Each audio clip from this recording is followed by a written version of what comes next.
Okay, आज हम लोग डीसी स्टार्टर के बारे में पढ़ेंगे।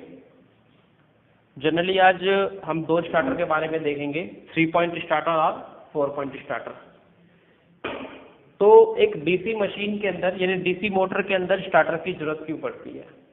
क्योंकि हम जानते हैं कि जब किसी मोटर की जो स्पीड है वो जब जीरो हो तो उस समय उसके अंदर बैक ईएमएफ भी जीरो होती है, जिसकी वजह से इसके अंदर इस मोटर के अंदर जो रेटेड करंट से 5 से 6 गुना हाइयर करंट लेना शुरू करता है, जिसकी वजह से हो सकता है इसकी वाइंडिंग बर्न हो जाए।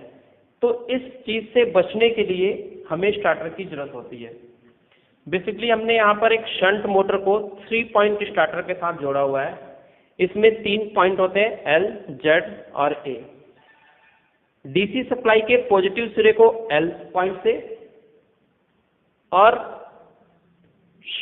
मोटर के फील्ड को जेड सिरे से एक वेरिएबल रेजिस्टेंस के साथ, और इसके ए सिरे को आर्मेचर के A1 सिरे या प्लस सिरे के साथ कनेक्ट करते हैं। डीसी सप्लाई का माइनस सिरा फील्ड और आर्मेचर के साथ नीचे की ओर कनेक्ट होता है। इसके अंदर ये एक वेरिएबल रेजिस्टेंस है जिसमें ये पीतल के पॉइंट्स होते हैं, 1 2 3 4 5 6 करके 9 तक है। ये एक स्टार्टिंग आर्म है जिसको जीरो पोजीशन से हम या पोजीशन 1 से लेके पोजीशन 10 तक लेके जाते हैं। जिस समय ये पोजीशन 1 के ऊपर स्टार्टिंग आर्म रहता है, इसके अंदर पूरा रेजिस्टेंस वर्क करता है, जिसकी वजह से इस मोटर को वोल्टेज अप्रॉक्स जीरो के आसपास मिलती है। जैसे जैसे स्टार्टिंग आर्म को हम पोजीशन चेंज करके आगे चलते जाते हैं, वैसे वैसे इस मोटर को वोल्टेज मिलना शुरू हो जाता है, वैसे वैसे इसकी स्पीड बढ़नी शुरू होती है और उसी के साथ साथ बैक ईएमएफ भी हमारा बढ़ना शुरू हो जाता है। क्यों?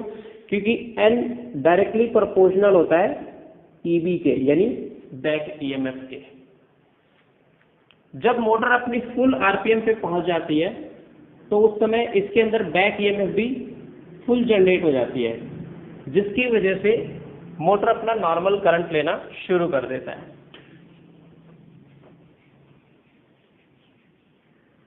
ओके, इस स्टार्टर के अंदर दो प्रोटेक्शन पॉइंट्स होते हैं, एक नो वोल्ट कॉइल और एक ओवरलोड कॉइल। यानी नो वोल्ट कॉइल इसलिए लगाया जाता है ताकि जैसे ही मोटर की वोल्टेज कट ऑफ हो जाए उस समय ये स्टार्टिंग आर्म अपनी लास्ट पोजीशन से फर्स्ट पोजीशन पे आ जाए। और ओवरलोड कॉइल इस पर्पज से लगाया जाता है कि जैसे ही मोटर के अंदर रेटेड लोड से ज्यादा का लोड हो तो उस समय करंट ज्यादा कैरी करना शुरू करेगा, जिसकी वजह से मोटर को प्रोटेक्ट किया जा सके। तो हम यहाँ पे ये देख रहे हैं कि नो वोल्ट कॉइल के अंदर इस पॉइंट से लेके यहाँ से एक वायर ऐसे जाते हुए इस कॉइल से होते हुए हमारे फील्ड के अंदर कनेक्ट है।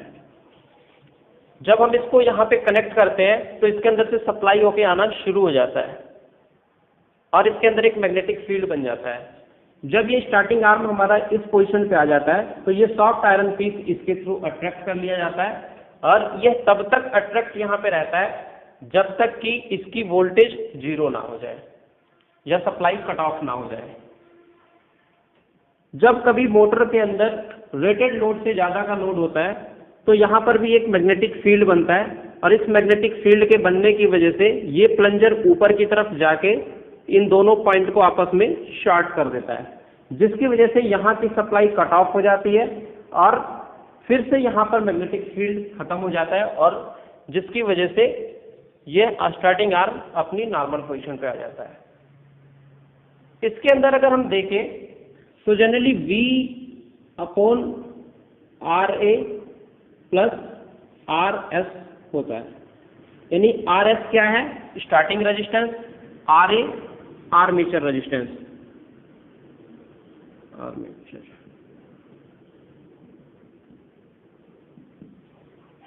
तो इसके अंदर ये देखा जाता है कि जैसे जैसे हमारा ये स्टार्टिंग आर्म आगे की तरफ चला जाता है तो आर्मेचर इस शंट के अंदर जो शंट करंट है उसकी वैल्यू थोड़ी रिड्यूस हो जाती है।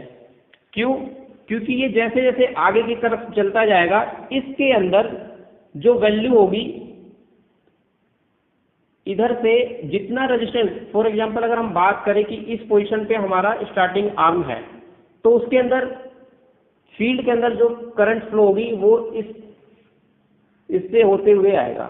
तो यहाँ पर हम देखते हैं कि ISH की वैल्यू थोड़ी कम हो जाती है।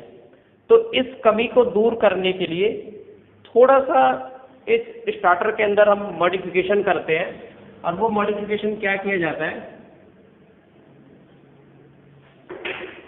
यहाँ पर जनरली एक कॉपर का एक स्ट्रिप लगा दिया जाता है,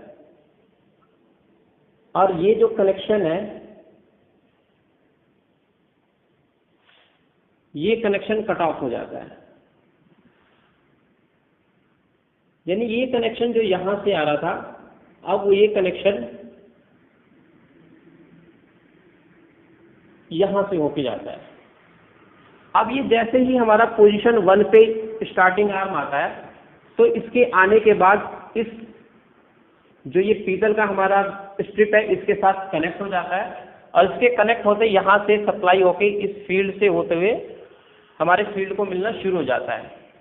यहाँ पर अगर स्टार्टिंग आर्म हमारा यहाँ से आगे की तरफ बढ़ना शुरू होता है, तो यहाँ पर ISH की वैल्यू में चेंजिंग नहीं होती है, क्योंकि यहाँ पर ये चाहे पोजीशन 1 हो, 2 हो, 3 हो या 7 हो, हमारा ये स्टार्टिंग आर्म इसके साथ कनेक्ट होता है। तो ये जनरली 3 पॉइंट स्टार्टर का एक सुधरा हुआ रूप है। Okay, thank you.